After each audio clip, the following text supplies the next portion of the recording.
আসসালামু আলাইকুম রহমতুল্লাহি বারকাতু। প্রিয় বন্ধু এবং ভাই বোনসকল, আজকে আমি ভিডিওটি করলাম ভূমিকম্প আর ইসরায়েল ফিলিস্তিন ওটা বিষয়ে সমসাময়িক বিষয় লইয়া। আসলে খুব খারাপ লাগে যে মিয়ানমার এবং থাইল্যান্ডও যে বড় 7.2 মাত্রা এবং 6.2 মাত্রার প্রায় ভূমিকম্প পাশাপাশি গতকাল শুক্রবারে লাগালাগ দিছে। আসলে আমরা একটা আল্লাহ তালার একটা আজাব আর গজব, আমরা একটা পাপের ফল। আমরা যেভাবে মানে মানুষকে নির্যাতিত করাম, নিপীড়িত করাম, একে অন্যের খালি হিংসা, লোভ, লালসা এবং অহংকারের জন্য এই আমাদের পতন আস্তে আস্তে আমরা গনিয়ে আসতেছে। কোরআন শরীফে যেরকম লেখা ছিল সেই রকমই ঘটনা করতেছে। আর একটা জিনিস কই, যারা ওই যে অত বড় বড় ভূমিকম্প নিরোধক বিল্ডিং হওয়ার সত্ত্বেও কিন্তু ধ্বংস হয়ে যায়, তাইলে আমরা অত বড় এখানে করতাম।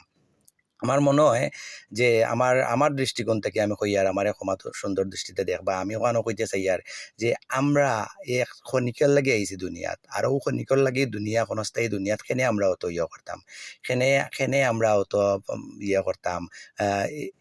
ইসরায়েলে হোক ফিলিস্তিনের মতো একটা দেশ রে, মসজিদুল আল আকসা আমাদের প্রধান স্তম্ভ, একটারে লইয়া তারা নাটক শুরু করছে। কিলা ধ্বংস করিয়া জমি দখল করা যায়, ইয়ে করা যায়, এটা কি দরকার রে ভাই? 2 দিনের দুনিয়ায় 2 দিন বাদে আমি 1 সেকেন্ডের ভরসা নাই, আমি বাঁচবো না তুমি বাঁচবা। ওই যে গাজায় আমলা মাত্র শুরু করছি, আরো তীব্র হবে নেতানিয়াহু। এমন নেতা কি দরকার আছে? আমার ফুয়ার তো কয় উঠিয়া তান্ডে মানে জুতা দিয়া বাইরিব পাইলে। তো আসলে আমি একটাও কইতে চাই, ওই যে ও দৌকা কত মুসলমান হল কিভাবে কষ্ট করা এবং গাজা দৌকা কিলা ধ্বংস করছেন, বুঝছেন? এই জিনিসটা করিয়া কিতা লাভর? হ্যাঁ, আল্লাহর যদি হুকুম যদি হয় 1 সেকেন্ডেরও কোনো ইয়ে নাই। তোমার একবারে ধনীরে গরিব করতে পারেন আর গরিবরে ধনী করতে পারেন। হ্যাঁ, ওই যে মিয়ানমারের ভাই বইনাই নকল, থাইল্যান্ডের ভাই বইনাই নকল কত অসহায় হইয়া বইছেন, তো কিতা ফায়দা কিতা?